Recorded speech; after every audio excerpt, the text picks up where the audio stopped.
to the podcast, brother. Yeah, of course. Thanks for having me, man. So, Yeah, I've always been interested. Like, tell me, I want to hear the Rogan story. sure, man. Which I've heard you on a gazillion podcasts, and I've never heard you tell that story. So Yeah, I would just like I'm sure other people are interested. Like, how did that whole thing happen? yeah. It's kind of a funny deal because if people always ask me in private conversations, you know what I mean? I Because think people like feel like, oh, I can't ask that question yeah, because yeah, it's it'd be like, almost like a It would, some which kind is of top secret deal that happened. Like, yeah, okay, I'm gonna ask. yeah. No, that's cool, man. I totally don't mind talking about it. So the first thing I'll say about it is it's not. Yeah, it's funny you like it's a top secret deal is exactly what it's not. You know, Yeah, he's a if you dude, right? Just like any other dude. yeah, I mean, he literally is. I mean, the thing that's funny about it, and I'll get into the story, but overall, my perception of Joe is like I've known him a long time, just from like, having a relationship really through like text messaging, couple phone calls, that sort of thing, mainly around like the hunting world. But he's one of those guys that for sure is his like if you watch his episode, like if you are a fan of his podcast and you Mm-hmm. feel like you know him, the reality is you do. Like I mean, he 99% of who he is exactly like how he is publicly.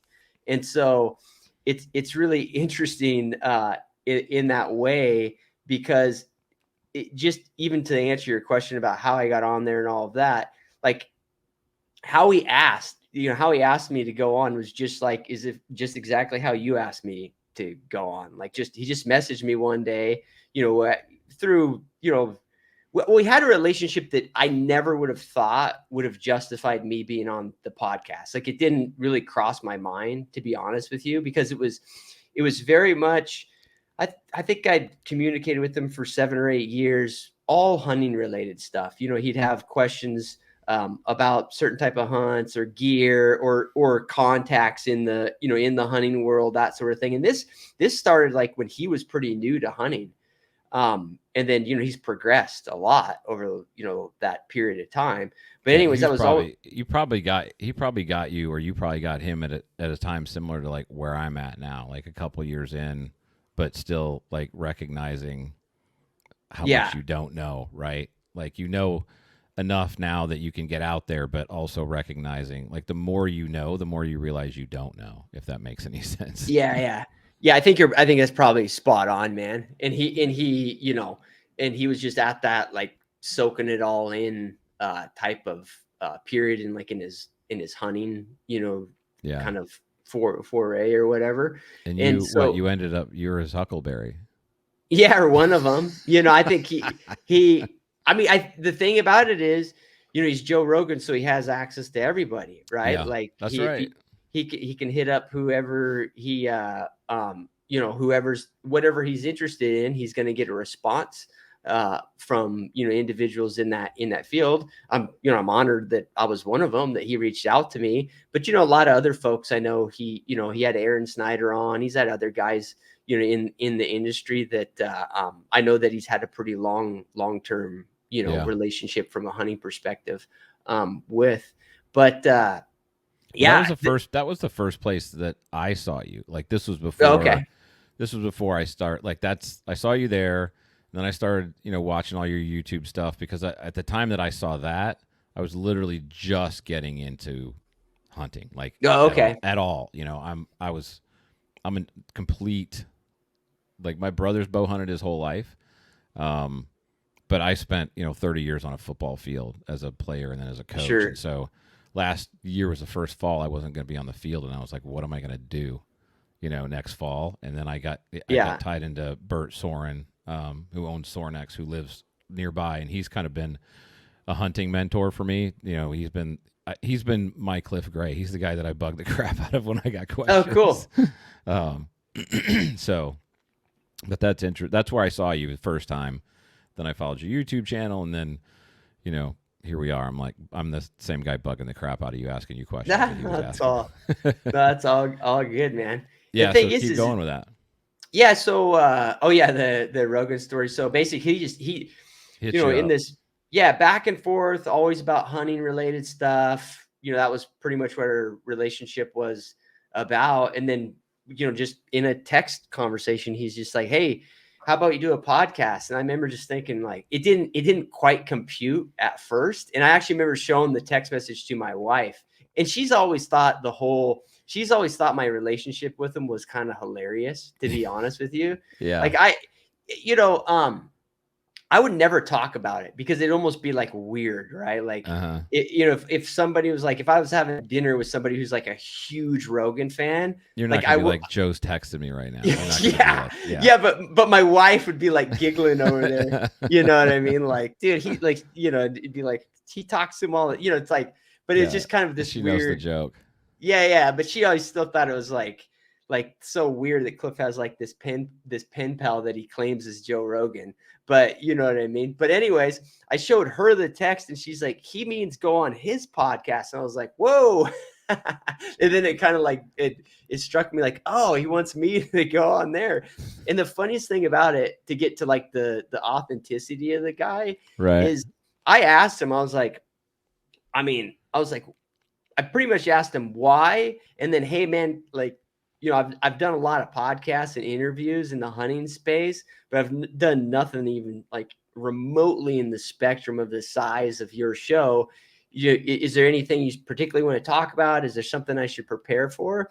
And his response was like, hey man, you know, we've gone back and forth over the years, and I just never have much time to talk to you, and I'd love to just sit down and talk to you for 2-3 hours.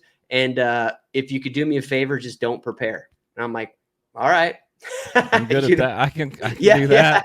I can do the not yeah, prepare thing. yeah. I mean, he just wanted to have a conversation, and he's a great guy, like super, like tons of hospitality when I was there. Just a nice guy. Like, you know, that was the first time I actually met him in person, and you know, like, you know, comes through the back door just with like arms open for like a big hug type of guy, you know. So Did you do like the floaty tank or any of those like toys that he had there? Like I know some no, people like. Did you do any of that stuff? yeah, no. So in terms of the day, yeah, because it's kind of interesting. We did the podcast, and he had a lot going on that day because it was the third day of his comedy club being open. So Mm. he was had like a lot of stuff on his plate. And then I didn't know this at the time, but he also had Chappelle there. And Chappelle was like kind of a surprise guest at the comedy club. So Okay. but even with all that going on, man, like he took time to take me through like his whole plays. We went back, checked out his bow. We checked out all of his mounts in the back. Like he gave me the whole tour.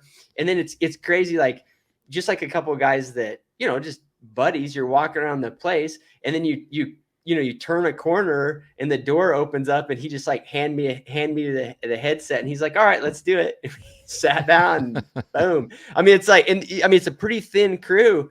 You know, it's just pretty much him and Jamie. He's got an administrative guy too, and you know, security and all that. But you know, it's a pretty low key scene, and you just dive into it, and within minutes, you're like, holy crap, man! Like, I can't believe this is like I'm doing this. It's kind of surreal. And then the craziest thing is afterwards, you know, to your question about like the float tank and stuff, he was like, man, he's like, I got tons going on, dude. I'd love to spend more time on you, but I got, you know, the club deals of, you know, I was like totally understanding. He's like, but I want you to come to the comedy club tonight. And he's like, you know, he's like, you can, he got me like the best seat in the house, man. And it was awesome. Like I went there that night, hung out with him, and I met literally all the like the two comics that my parents, when I was a little kid, like didn't want me listen to, were Chappelle and Ron White. And I met Oh, both the jeez. I met Ron met both White, those that guys. guy. Oh my Yeah. gosh, I met that guy both is a those. mess. Yeah. So and he's super nice, you know, super nice in I person or bet. whatever. But I met those guys. I met Lex Friedman that night. I met like like, you know, a dozen people that are He's all just got people I'm like a it, fan like of. his whatever. What do you Yeah, you know call it? his Like group. his Yeah. group or his crowd is all like, and you're like, well, okay, hey, what's Yeah, up? yeah. I'm Cliff. What's Well, yeah, happening? yeah, exactly. Well, that's the funny thing about the whole deal. Eric is like, he's like, oh, like, I mean, the guy is like just a nice dude. He's like, oh, come hang out in Yeah. the yeah, come Yep. hang out in the green room with us, like, meet everybody. And the thing is like he introduced me as his guest that day, but he's like the host, so he's Doing his managing thing. every Yep. doing his thing. So he's not like giving him a lot of detail, but I can tell they're all like truly famous people, right? Like they're Mm-hmm. all like very, very well-known people. So I'm like awestruck, but I can tell that they're trying to figure out who I am, because they're assuming that I'm famous too. You know what I mean? I've So it's I've been kind in a of couple situations like that like I coached college football for 10 years. okay, And sure. like when I was a lot younger, that was my first profession. And you may be young to know who these people are, but like there was one time where I was sitting at a table with Bobby Bowden, who was the head coach at Florida State, R.C. Slocum, who used to be the head coach at Texas A&M. There was like two other guys, whoever was the head coach at Notre Dame at the time. I think it was Lou Holtz. But Yeah, like I was all with all these legends who at the time were like the top coaches in the country, and I was sure. sitting there because I knew a guy who like Yeah. was buddies with all them, right? And people would come up and talk to them, and then they'd be like, "Hey, do you know Eric?" And they'd be like, "Oh, nice to meet you." And I got the same look, like, "Who the freaking hell is this guy?" Like sitting with you, like I've never seen this guy in my life. Yeah. But it's fun, man. I mean, I the whole experience was fun. I mean, I reflect on it a little bit, and I wish that I even told Joe that I'm like, man, I wish we could have got into like some more, some stuff that was, more hunting stories, or like a broader audience would have liked. And he's like, dude, he's like, I had a great time. He's like, don't worry about it, man.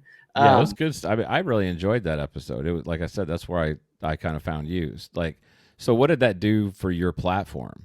After that, yeah, like, what kind of bump did you see? Like, what was your subscriber base on YouTube at the time, and what happened to it within, yeah. in the kind of the afterwave of that? Right. So certain things really surprise me, and then Mm-hmm. one way or the other. The overall reach the guy has is obviously insanely huge. Right.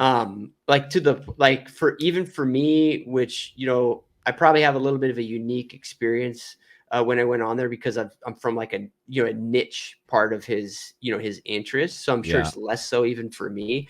But even for me, man, like I had days and days and days worth of emails. Like I was getting hundreds of emails per day. There's just no way I could get through them all. Like, That what were actually they? Like, what was the purpose of all the like emails? Did they all like schedule? all like all over the spectrum. Like Mm-hmm. some people wanting to do media stuff, other podcasts, that sort of thing. A lot of it, honestly, Eric, is people wanting to send you whatever product they have, which I thought, I didn't anticipate that. Just in the hunting space, one of on one side of things, but also like things that are totally like I have no authority in at all. Like You know what what? I mean? Give me an I'm trying to example. think of like what Like what? was I'm trying to think of like what was sent to me that would have been like um oh, like shoes, Air like Jordans. yeah, what's funny, because a lot of stuff that was sent to me, I'm like, yeah, I'll try it. And now I'm like, okay, now I'm a bear. Here's an example for you, like barefoot shoes, like barefoot Yeah. style Yep. shoes. Mm-hmm. Like I'd never been into that in my life, and I got sent several pairs of them from people because of being on Rogan. And I kind now I kind of like, for certain things, that style of shoe. So just stuff like that. Like who It would have made you a thought? convert. Yeah, yeah. Like who would have thought to send me? But that's that sort of thing. In terms of the growth of certain things, like Instagram, you get an immediate huge bump, and that lasts for a long time, and then you get we Like when you talk. say huge, what do you remember approximately what your Yeah, follower count was like before and after? yeah, I think like overnight, I got like 10,000 followers. And Mm-hmm. then, within like 2 weeks, I gained probably, 20, 25,000 followers. The majority of my following on Instagram now is because of that. I think I had like 7 or 8,000 followers Gotcha. before that. So, maybe even less. I can't recall exactly. But it gives you a bunch of exposure that way. And, I What's your had, YouTube channel? Because that's really where you put the majority of your content. Or yeah, it wasn't huge for my YouTube channel. And okay. I don't know why, we didn't talk about it a whole lot. I think that makes a big, what's interesting about the whole deal. I've actually talked to Jordan Jonas about this. I'm pretty good buddies with Jordan, Mm-hmm. and I'm not sure if you're familiar with him, but he's been on Rogan too. He won one of the seasons of Alone, and he said the same thing. There's like, when you do, it's not just Rogue. And I think if you do anything that has that type of exposure, whatever you tended to have talked about on the episode, which is like totally random, right? It's just wherever the conversation goes, you Mm-hmm. get some personal branding associated with that. And I wasn't that was something I didn't anticipate. Like I was contacted by a bunch of, or several like big news outlets on like the wolf thing. I'm like, I'm Mm-hmm. not I'm not like, I'm I don't not a have any wolf interest. expert, right? Yeah, yeah, yeah. Or I'm not gonna go. I mean, me and Joe talked about it Yeah, no, I remember that was because a big part of the conversation. yeah, and I have my opinion about it, and I'm not, I never, I never, at least from my perspective, I never proposed that that was anything other than my opinion, Mm-hmm. based on my experience, and I think I even explained that on the show. And so it's really interesting how all of a sudden, you know, people want to be like, okay, he's like the wolf guy, like he's like the anti-wolf guy. And it's like, well, that's like, yeah, Not so that's, much. yeah, it's not like my brand at all. Or Right. it's, I could really care. Well, it's an important issue, but it's not something that, every day I'm going to talk about, or I'm not going to go on Fox News and talk about it. That wouldn't, I mean, doesn't make a whole lot of sense to me. So that I think is really interesting from the perspective of, he's so powerful, Eric, like, or his, just how much power that guy has.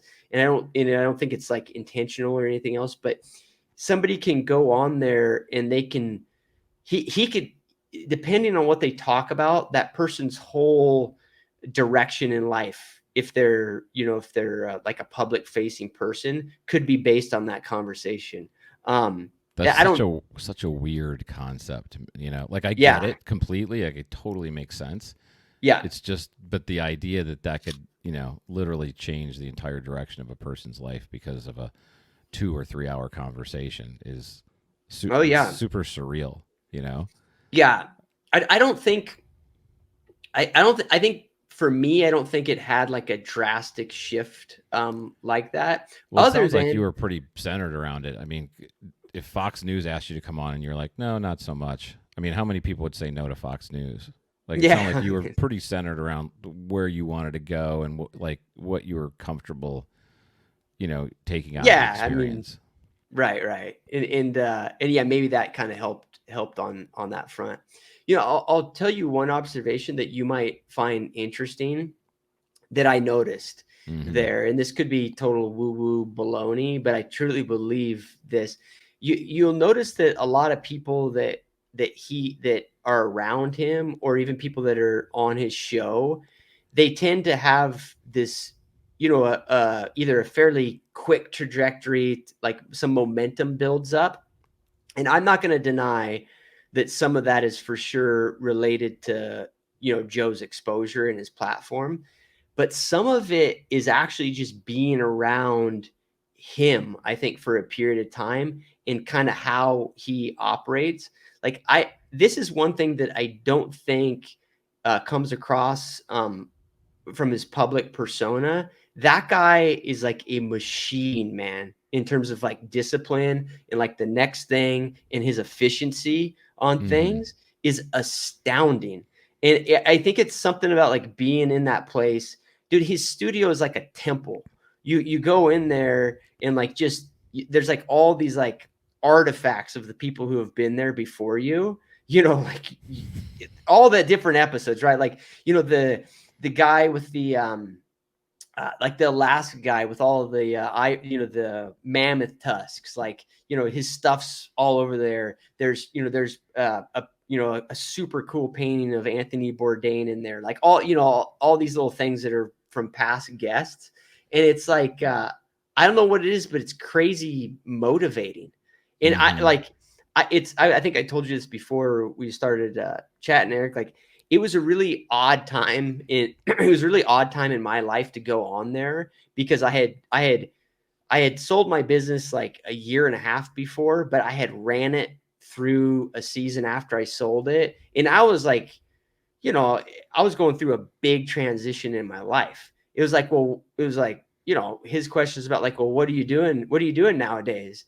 It's like, I'm not doing shit, man. I'm spearfishing in Puerto Rico. Like, just, I'm having a mini retirement, man, because that was what was going on. Yeah. So it's kind of an odd time for me to be on there. But I think in a way, being on there like snapped me into like, hey, like, I can start building momentum on a bunch of other, a bunch of things I'm doing. So if that makes Yeah. any sense, No, it makes a ton of sense. Have you ever been to Burt's to Winter Strong? Do you know what that is? No, I haven't.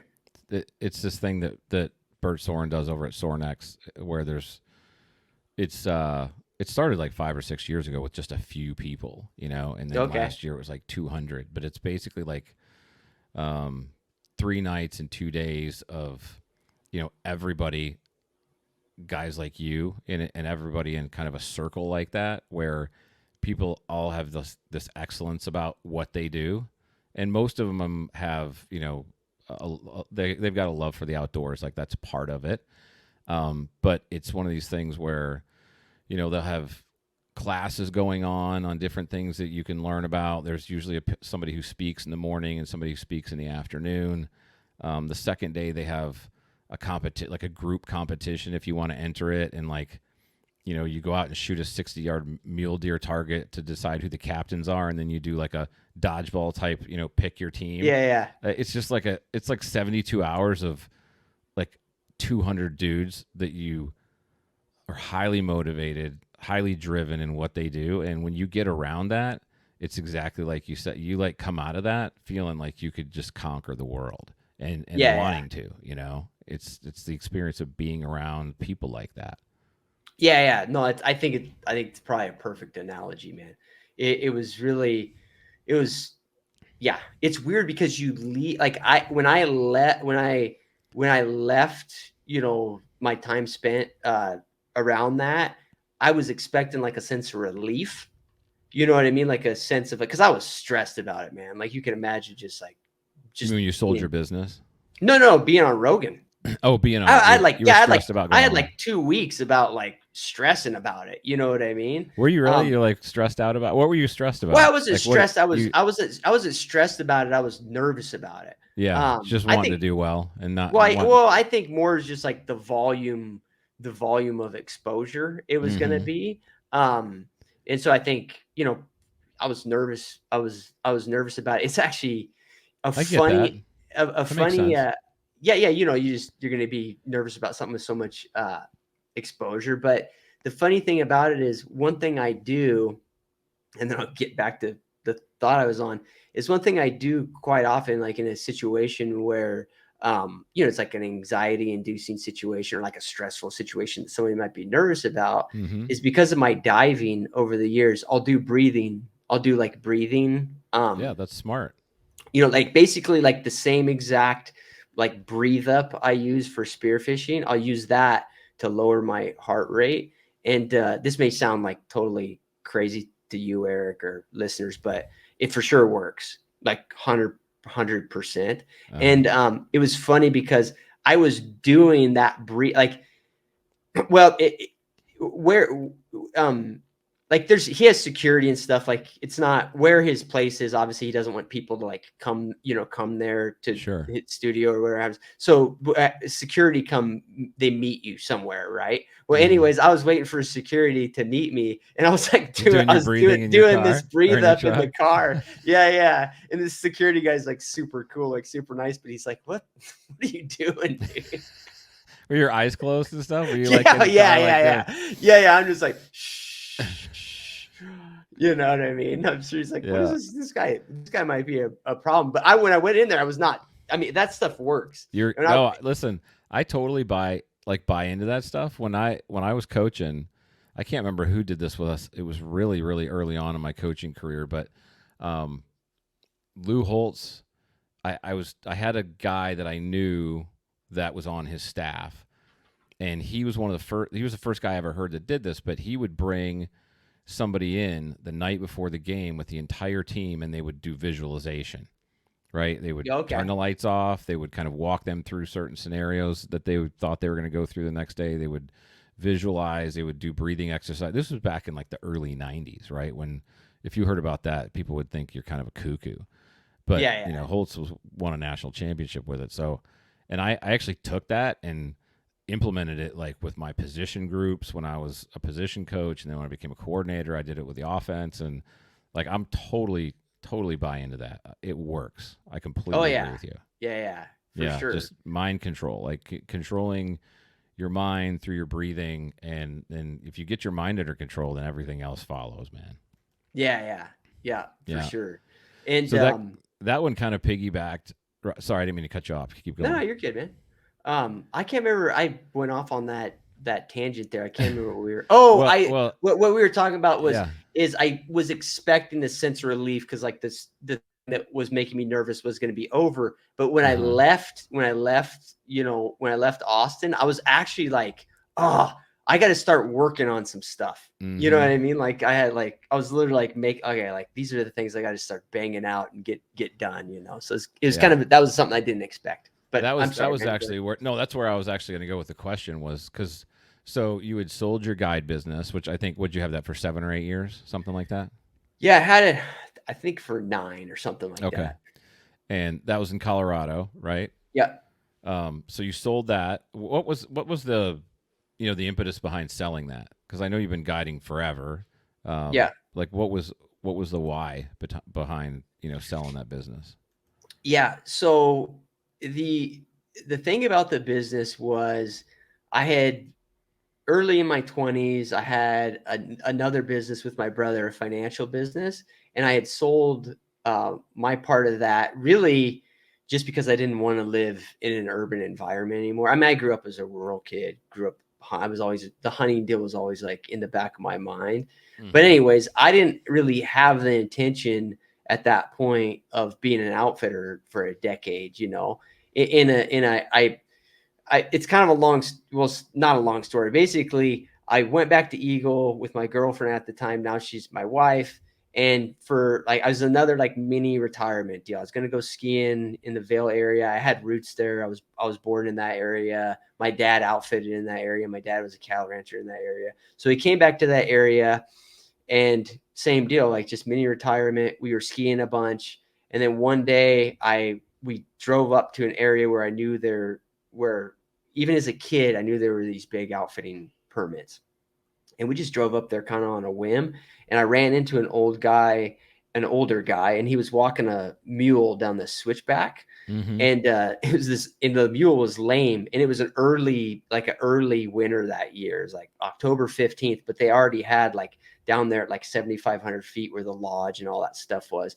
They already had like, above knee snow, and working in that's just like a nightmare at that point. I can only So I imagine. remember I asked him, we were just catching up about stuff. I didn't know him, but I knew the area and he's giving me the rundown. And he told me that he had ended up through like a bunch of different events. He'd ended up with this outfitting business, but he really didn't want to own it. That was pretty clear. And I asked him, I said, well, would you ever think about selling it? And he's like, you better effing believe it. And I bought it within 2 weeks. And I bought it really in total transparency is like a hobby. I thought I would do it as a seasonal hobby.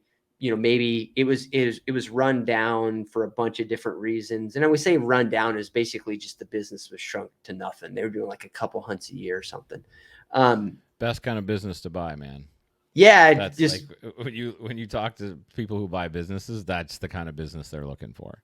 yeah, yeah, yeah. Like something that, had, and I knew at the bare minimum I could turn it around sell. Like I didn't have a real long term perspective on it, Mm-hmm. and then I got into running it, and it just it took over. I had retained one client from my financial world, but I went from that, doing that. I just basically trickled that off into full time outfitting. I just went hog wild with it and grew that business back up. Now, to answer your question, what I basically I had decided that, okay, I feel like I need to sell this business in the next 5 or 6 years. I was getting there's for a bunch of different reasons. There was, it was kind of complicated because I had bought some property with it, so I had it intertwined with that. There was some reasons around that, but really the more practical part of it was my knees are terrible, and they became more and more terrible from primarily from riding, and I had to ride in that business. It's very horse and mule based, so Mm-hmm. that was a problem for me. So I was but I was looking ahead, man. Like I thought I'd sell it in 5 or 6 years, and and so I was like, okay, I got to get this thing ready to sell. And plus, I had a really good crew at the time, and like in the all the 8 or 9 years that I had owned it, for sure the most solid crew I had, and I knew that that would help me sell it because Yeah. whoever was going to buy it, I mean, those businesses, man, like who's going to buy a wilderness outfitting business that's got 55 horses and mules and permits all over Colorado? It's kind of you got to find a unique person, Mm-hmm. but I had a crew that could basically run it for somebody. So I thought, okay, like I need to start putting the word out. It's still going to take 3, 4, 5 years to sell the thing. And I sold it in like 10 days. And I was like, okay, which I don't think was any, like, people are like, oh, you sold it for too little or whatever. I don't think it had anything to do with that. I think it was just, sometimes circumstances, Yeah. the right guy happened to be looking at the right time. No, you're You know right. what I I mean, mean? yeah. No, I mean, I've built and sold multiple businesses, and um, like it's usually a year and a half process. Um, but I know what you're saying. Like we had one that just kind of popped, and it Yeah. wasn't, and it wasn't. It was a similar business to the other ones, and it kind of sold in the same, price point. So I know that it didn't sell for less than it should have because the other ones kind of sold for the same thing, and they took a year and a half. Yeah. So, like you said, sometimes you just right person, right time, and it just kind of happens. Yeah. Yeah. Yeah. And so that's, So I you mean, did that, you yeah, sold that, then you do Rogan, you come out like juiced and ready to roll. So then yeah. what's the plan So, coming out of there? yeah. So I ran it through the season. Well, Yeah, I ran through the season, and then, yeah, 4 or 5 months after that, before I did Rogan, that was I probably part hit, of the deal, right? They bought it and they said we want you to stay for the season and yeah, help with the yep, transition. Yeah, yeah, which made sense, yep, for all. I mean, sure. really, they were equipped to run. They could have run it. The biggest thing is that I actually, I kind of, it worked. It was mutually beneficial to both of us, Eric. But all those clients that Mm-hmm. I had, because I used to book a year in advance, they all expected me to be running it, and it would have Yeah, just been.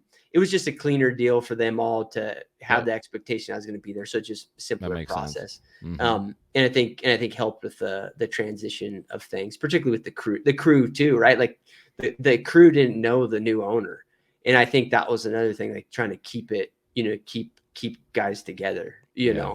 and so that all worked out great. But it did that, and then, yeah, I guess the timing of everything, I was like, okay, mini retirement time. And really, when I say mini retirement, like, okay, just like clear that, like, I noticed this, Eric, like some guys, they can't do that, like they don't do this, they have to stay busy. For me, I think to my detriment, when I'm busy, there's a lot of things I don't think about, right? Like there's a lot of things, I mean, the 6 months after I sold the business, after I ran it for that season, every day I would think about something I was doing when I owned that business that was just a grotesquely dumb way of doing it. You know what I Well, mean? well, And I couldn't see that when I was in it. but you get. I mean, that's you get in the middle, and you're so deep in the operational aspect of it. It's Right. I've somebody told me when we had our first business, because we were knee deep in running it every day, and they were like, you got to have time to work on the business, and the only way you can do that is to get out of the business, right? Be an Yeah. owner, don't be an Yeah. operator. That's hard though, man. And it's really hard to do. Like, it's hard to find good people that you can trust, and we kind of over time, and I say we because my wife has always been my business partner, but over time, when we finally would start relinquishing things that we thought no one else could do, and we could find somebody to do it, we're like, oh, the ship's not going to fall apart.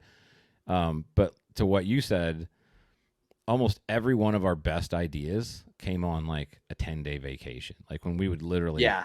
leave, tell the office, don't call us unless, the ship burns, and you have to like jump off, like, don't call us. And when we really would detach, because it would take like 3 or 4 days to actually mentally detach, Sure. we would really start to come up with stuff that we couldn't think of on a daily basis because we were so ingrained in the operation. This section of the podcast is brought to you by Ridgeline Athlete. Don't let your physical preparation hold you back from finding success this season. You can train anytime, anywhere with a professional coach who brings decades of performance training and hunting experience to every session, and I think that is important. Ridgeline Athlete provides backcountry athletes with safe, highly effective training programs that are built for the demands of the backcountry. Use RA Do Not Go 30 to get 30% off any training program. You can find them at ridgelineathlete.com or hit up Adrian on Instagram at ridgelineathlete. Yeah, yeah. Yeah, and then you could come back and you could implement Yeah. stuff. Yeah, yeah. So you found that when you had that kind of, whatever you want to call it, that mini vacation, that your brain really started to clear and you started seeing things. Oh, I could have done this. I could have done that. And did that help you start to think about what was next? Yeah, I mean, I think it's helped me look at what my potential plans are next. And I mean, even now part of what I'm doing now is the content stuff, right? The Yeah. YouTube stuff. And is that You know, is that is that is that well? Let me say that 9 more times. Is that to the point where that's making you money at this point? Like yeah, I it's mean, it's a revenue yeah, generator that's yeah, kind of moving up. it pays some of my bills. Mm-hmm. The way I would view it is I've got several different well, the biggest thing for me, Eric, is that what I'd like what I'm trying to build up is a good audience for what I mean, I'm going to stay in the hunting outdoors Right. space. And so and so for me, just having the audience and a platform, to whatever I'm doing to interact with people, there's a lot of value in that for me. Now, the exact making money off of YouTube, that whole world, it pays some of my bills. I do okay with it. I think it it's such a funky world, because one thing I've learned about YouTube and all the social media stuff is, from an outsider's perspective, like subscriber base and all of that, you can't really tell how much somebody's making, right? Like, I mean, Mm-hmm.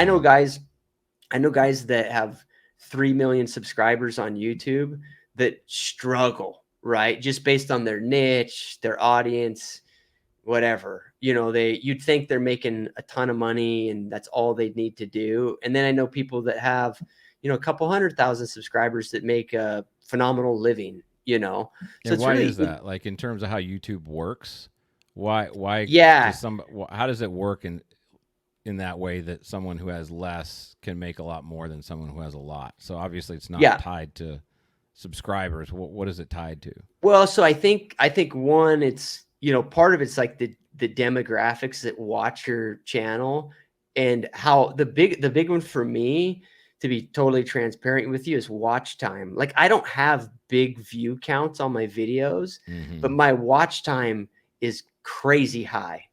Yeah, like my video, like, if you compared it to other channels, I have a lot of my, like, if I have a video that's 30 minutes, it might have an average, viewer retention of like 80%, which is unheard of. Yeah, So I mean does that. YouTube put more value in like a longer watch time than a Yeah. bunch of people who watch it for 3 minutes and then get off? Is there more Oh monetary yeah. value to that for Yeah. So what? the creator? Yeah. So how they pay you is they basically, to simplify the whole thing, they basically pay you like a blended rate per thousand views, Okay. but that blended rate, there, that's the unit they use per thousand views, but that the rate they pay you is for sure based on the quality of the view. So the Okay. quality of view from their perspective is like what niche, that audience is looking at, right? Mm-hmm. The demographics of that audience. Like for instance, I know that if you have a channel that you got 2 million subscribers and the average age of them is 16 years old or 15 years old, it's not YouTube worth doesn't their, care. Yeah, doesn't care because they because they don't can't spend money. advertise. Yeah, they can't advertise anything to them, right? Yeah. So, Mm-hmm.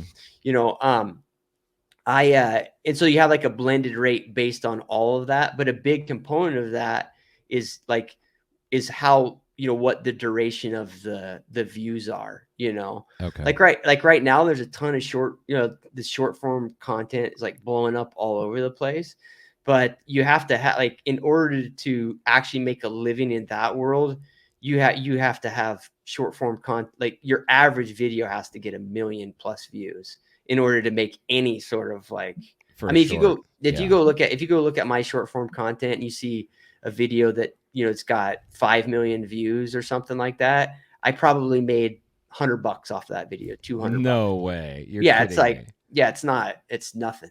Like, Wow. and then I'll have a video that, has 30,000 views on YouTube that I've made, three, four, $5,000 off of. Because You people know, stayed so on it for so long. yeah, yeah, Yeah. yeah. So, and all there's probably even more to that that I totally don't understand, Right. but that my understand, that's important. I will say, if anybody who's listening to this is interested in it, particularly in the outdoor space, is a lot of guys have all sorts of other revenue, ways they generate revenue. My personal view on it, and this is very idiosyncratic to me, is that because I'm really building it up to have a relationship with the audience, you know, part of that is that I like that, but also part of it's self-serving for whatever I do next, right? Like I'm not going to deny that, but because that's what I feel is like the best asset from the social media stuff, I don't like I'm not out there monetize like, I don't have 80 different affiliate codes that I give to people. I'm not selling this and that, and like I could probably make triple the amount of money, Eric, if I was like pitching gear all the time. Yeah. And I It's go ahead. I was just going to say, I think, I mean, the way you're describing it, and this is just kind of comes from my background, but it's all like if you make money on it, that's great. But for you, it's a branding vehicle to like help people recognize who you are, familiarize themselves with what you do so that, whether it's guided hunts or whether it's whatever you're going to do next, it creates a presence for you that, Right. benefits your other business interests. Is that Yeah, a yeah, yeah, fair summary? exactly. Yeah, and if I'm the guy that just pitches gear all the time, Right. it's it to and this is totally my opinion, man. To me, the two are not compatible. I think providing value and like, good insight on gear, that's obviously all good and aligns with that.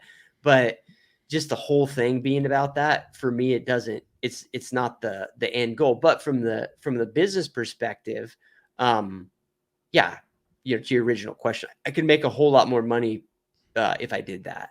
But I think the reason people stay on your stuff, I mean, it's the reason that I started watching your stuff is because yeah, it's entertaining because you've got a great personality, but it's also super educational, right? For the person, which there are, more and more, and obviously this is something that a lot of people talk about, but there's so many people that want to come out west and hunt that didn't used to do that. There's so many guys who, have been tree stand hunters forever that are like, Sure, oh, that's something I really like. Social media, I think, has opened that entire world, for better or for worse. And so when somebody's going to do that, they, if you got half a brain, you recognize like that's an entirely different world of hunting, right? It's so, sure. you know, totally different. where do I go learn about it? Well, like you said, there's so many guys hawking gear, and obviously, or they're doing a film that's like, oh, I'm going to go hunt for 45 minutes and put this film together, which I think those things are really cool, and they have a place. They're entertaining, but from the standpoint of like, how do I learn something? You're one of the best ones out there. I mean, the stuff that you provide is super, super knowledgeable and educational, and like somebody watches it, like I can't tell you how many of your videos I have saved.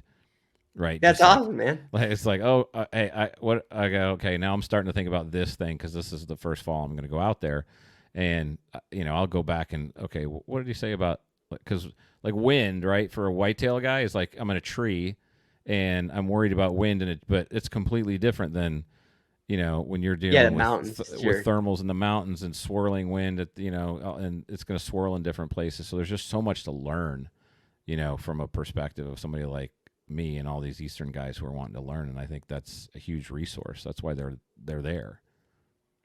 Yeah, sure. No, I mean, it's awesome to hear, man. Like I get messages from guys all the time, and it's I'm always pumped when people say they get value from it. So Oh yeah, yeah, no, it's got tons it's of value. no, that's awesome to hear that you use it that way. And man, a lot It's of like a those old master class, bro. yeah, but a lot of those videos I need to go back and update them just from like a production standpoint. It's funny because I'm kind of a right brain dork, man. So I go back and kind of see like, what videos kind of hang on to, traffic over Mm-hmm. time.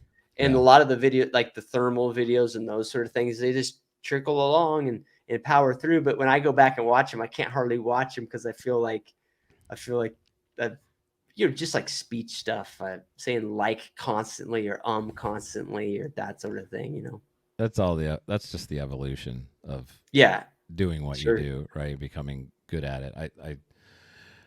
I do this. I mean, this is, I think, my 21st podcast, and the first one, even 4 or 5, like I've kind of gradually gotten better with the technology that I use. In the beginning, it was like like one of those cameras that you stick on top of a computer.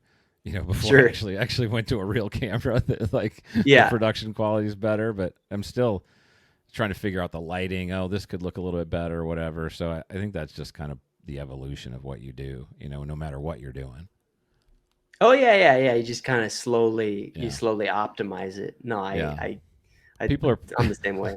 people listening to this are probably going to be like, they haven't talked about hunting one time. Like I think it's probably because I have been in business forever. I'm kind of a business nerd, and I get interested in how other people build their businesses and what that looks like and how it impacts their life. So I end up asking a lot of nerdy business questions. I'm sorry, man. No, I get that. I think it's interesting too, man. So So now, what's the plan now? from a business perspective, Well, anything, like, what do what do you do? I know you're guiding, right? Specifically, you have, and then you're also doing, I don't know what you call them. I'd call them courses, but where I yeah, think you're taking a certain amount of people out, like whether it's a bear hunt or whatever, and it's like it's a guided hunt slash learning course. Is that like, is that? yeah, yep. Can you talk So about that a little bit? yeah, yeah. So and I would expect that I continue to grow that business in different ways, and because I do enjoy doing it, and I did What some does of that the look like for somebody like that's going to do that? Like, yeah, what is yeah. the?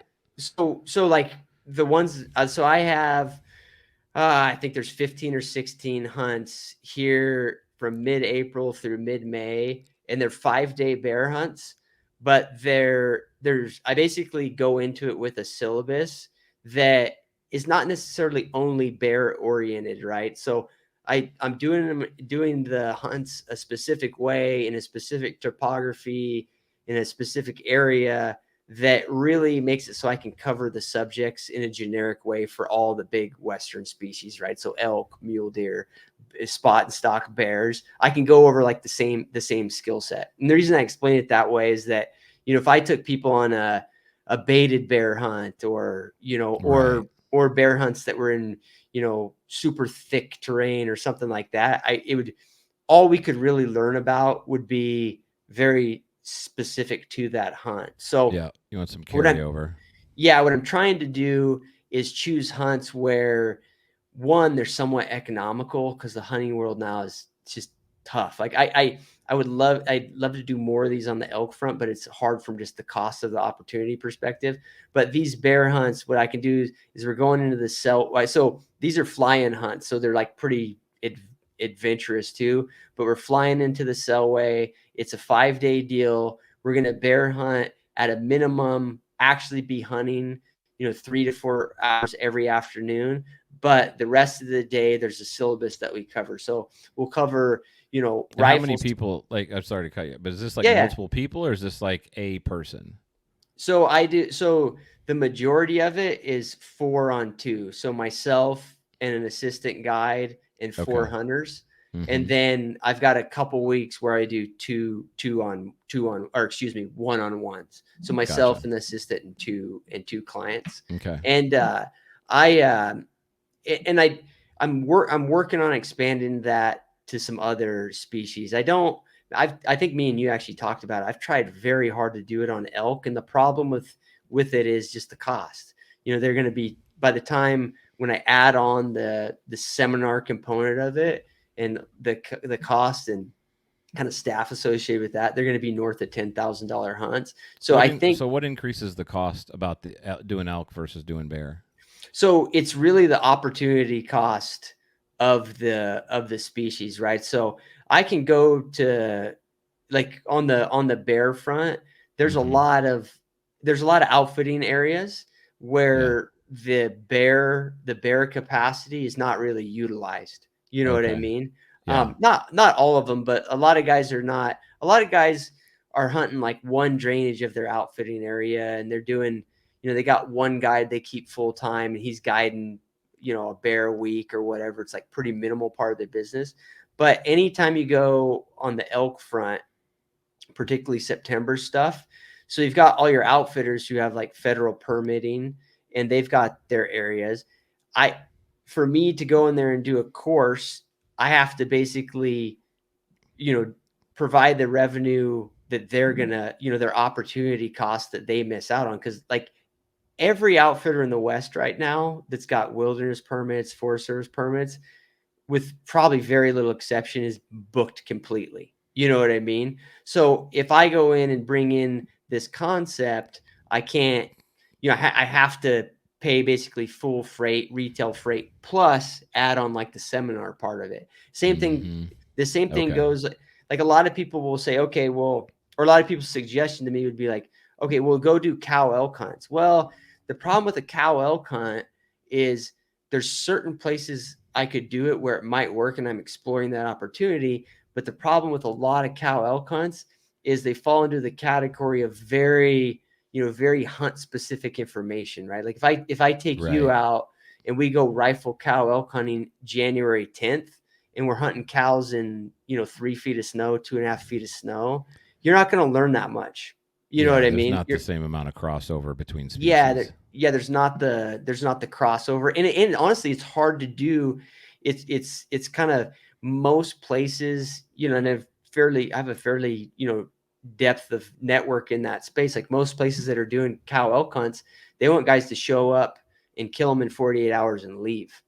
They're just the nature of how they're operated. So Yeah. I've looked more into other species, axis deer. I really would like to stick to free range stuff if I do anything in Texas. And it has to be in topography, so that's fairly limiting in Texas. But there's even areas like there's areas where I used to do aoudad hunts and have relationships there where, in topography, where even if it's aoudad hunts or pig hunts or whatever, there's a ton of overlap. So I'm exploring that more. Okay. Um, and So so the it's core Go ahead. basically it's seminar in the morning, and then you're going out and hunting in the afternoon. Is that how it works? Yeah. Yep. And then if we might do a little hunting in the morning too, but that's basically the idea, like morning/midday seminar stuff, and then apply it to the hunts. And then of And it course, like in any of these situations, it you start harvesting animals, there's a component there, of Breaking the animal down and yeah, new yeah. stuff you're going to learn that you wouldn't if we didn't harvest animals, but that kind of pushes the syllabus around a little bit, if that makes sense. Is the success rate pretty high in those? Yeah, it's the other thing is the bear hunts, the success rate's pretty darn high, Yeah, which is nice. even on public land. I mean, Yeah. you're gonna have like your hot, weeks that are, on fire, and then you're gonna have your, there's variability to it for sure, because they're free range hunts, and they can just be dependent on weather and that sort of thing. If you're getting into certain areas early or late, that deal. But in general, people are gonna have opportunities. Whereas, elk hunts are that's the other thing about wilderness elk hunts. It's hard to lay in the seminar component of it because you don't have time for that. Because you're You know, humping to try to find the elk. yeah, Yeah. you got to maximize hunting. Um, so, so anyways, that's kind of the long story of that. But I'm working on expanding that concept Mm-hmm. to even to even to worlds that I'm not the expert in, Eric. Like, I'm working with a guy here in Puerto Rico on the spearfishing front who's like highly capable. He's been doing it for 20 years, and we're working on like the same concept. It's going to be a 4 or 5 day like all inclusive thing. And in that world, it's even worse because there's the prerequisites can be really scary to people. If you've never dove, you spent very little time in the ocean, like it's really hard for somebody to just go spearfishing. Yeah. So that's like another opportunity that I'm working on right now. So are you going to do you have fall hunts that you're doing those courses with too? Like mule deer or some other kind of, is there a species that's conducive to that kind of training slash hunting in the fall, or is it going to be mostly spring bear stuff? Yeah. So in the fall, like so September for me, the reality is I still have guiding obligations, Mm-hmm. and just Just the normal guiding. yeah, just normal Okay. guiding.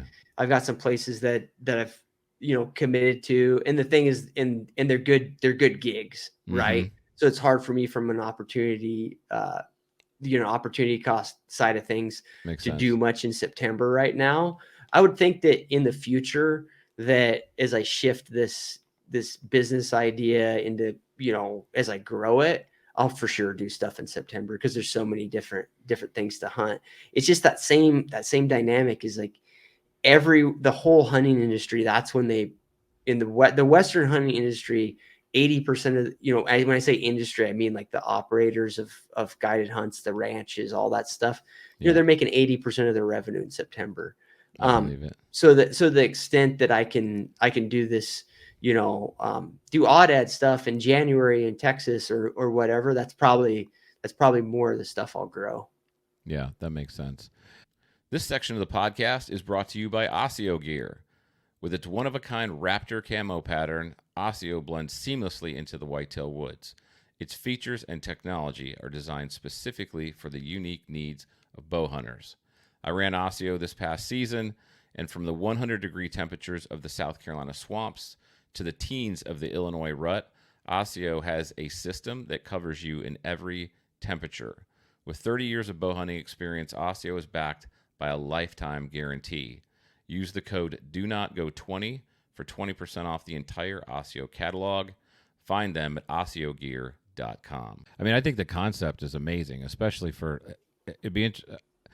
I'm assuming. Well, I'll let you tell me, but as somebody who's pretty new, like I see so much value in that because it's just you want to talk about shortening the learning curve. Like you can watch YouTube videos and you can talk to people but you still have to go out there and you got to put your boots in the ground, and it's a whole different world when you do that versus like this kind of opportunity where you can go out, put your boots on the ground, and have somebody really put hands on, and actually, okay, you spend time talking about it or clinicking or whatever you want to call it. Like this literally comes back to my coaching background. This like sounds like a coaching clinic, Sure. right? But you're clinicking in the morning, and then you're taking them out and you're putting those things into practice in the afternoon. Like it's a really, really good concept. And from somebody who wants to learn as fast as they can and really shorten the learning curve, like the value is super high in that. Yeah, no, yeah. I It's a hear great you. idea. I love it. the no, I appreciate it, man. The other thing about it, and the problem is that I could like, you know how I could get into chatting with you about it forever to at least my thoughts about it. The other thing that I noticed over the years of being in like, more of the traditional guiding side of things is that like on this deal, the expectation is that I want to learn and I want it to be totally fine for me to nag you with questions, right? Yep. And it sounds like, well, why couldn't I just do that on a guided hunt? Or, well, why don't I just decide I'm going to do that on a guided hunt?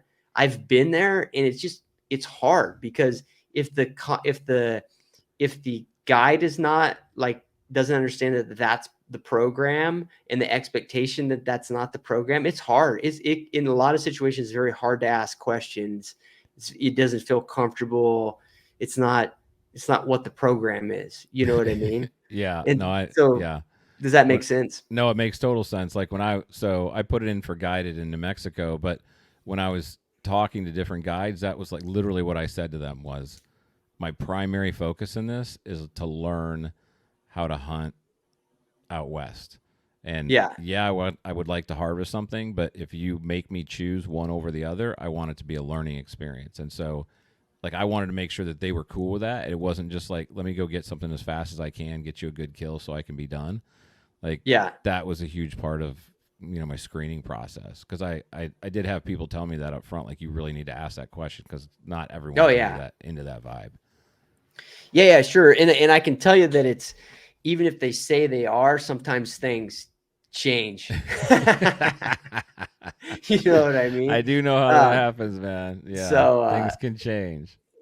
yeah, and no, no. I mean, I think a lot of the type of hunting, in the fall is like when the hunting's real tough, and people, guides and stuff really want to get people opportunities. It is Mm-hmm. hard. It's hard Yeah, to teach. It's hard to like spend the brain power and the time on those subjects. So yeah, yeah, because I you're think out it's. there trying to get an opportunity, for Oh them. yeah, yeah, Yeah, yeah, that yep. makes sense.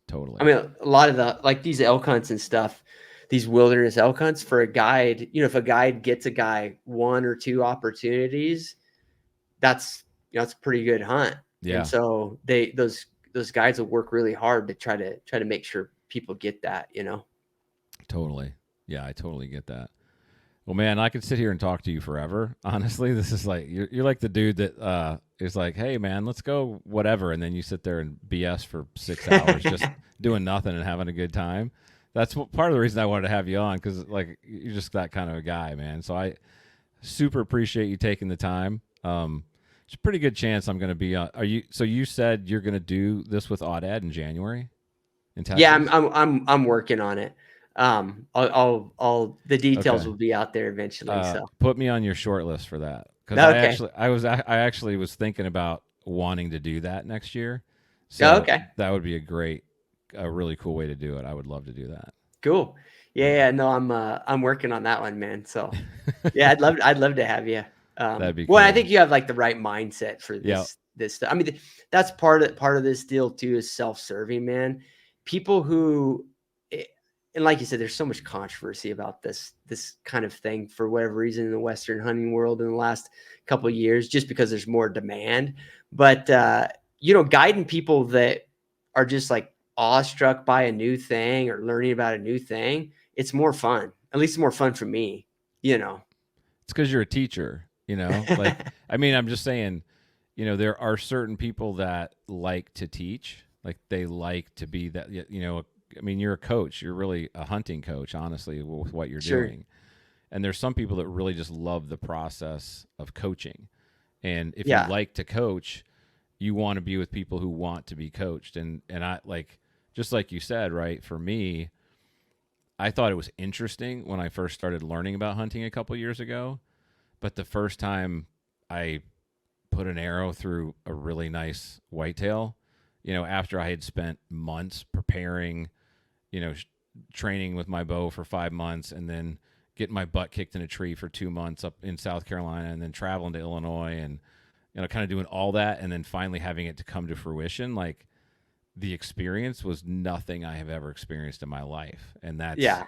that's there's something to what, everyone in this space loves to do, that people have been doing it their whole life, probably have forgotten, the awe of it. But people who are Sure. just getting into it, it's not like they're trying to overrun a place. They're literally awestruck by the entire thing, Yeah, of course. Yeah, yeah. Yeah, no, I totally agree, man. which is cool. Well, appreciate you, brother. Thank you so much for being here, man.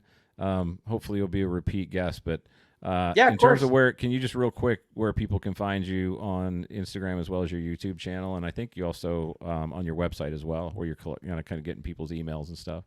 Yeah, so Instagram is Cliff Gry is on there. That's a good way to keep track of me. I've got my YouTube channel is just my name, Cliff Gray, CLIFFGRAY. If you just put that in the search bar, it'll pop right up. And then my website's pursuitwithcliff.com. You can sign up there for my newsletter, and that keeps I don't send a lot out on the newsletter, but updates on hunts I have coming up, that sort of deal. And that's the best way to keep track of me, man.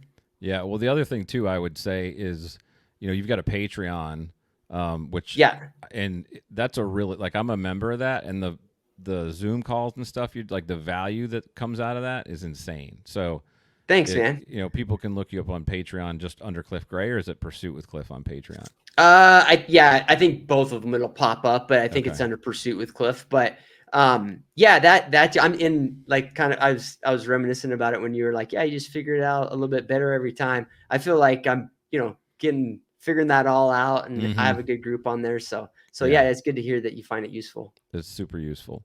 All right, brother. Well, thank you so much for your time, man. I appreciate you more than you know. Yeah, thanks, man. Thanks, Thanks brother. for thanks for having me on. Yeah.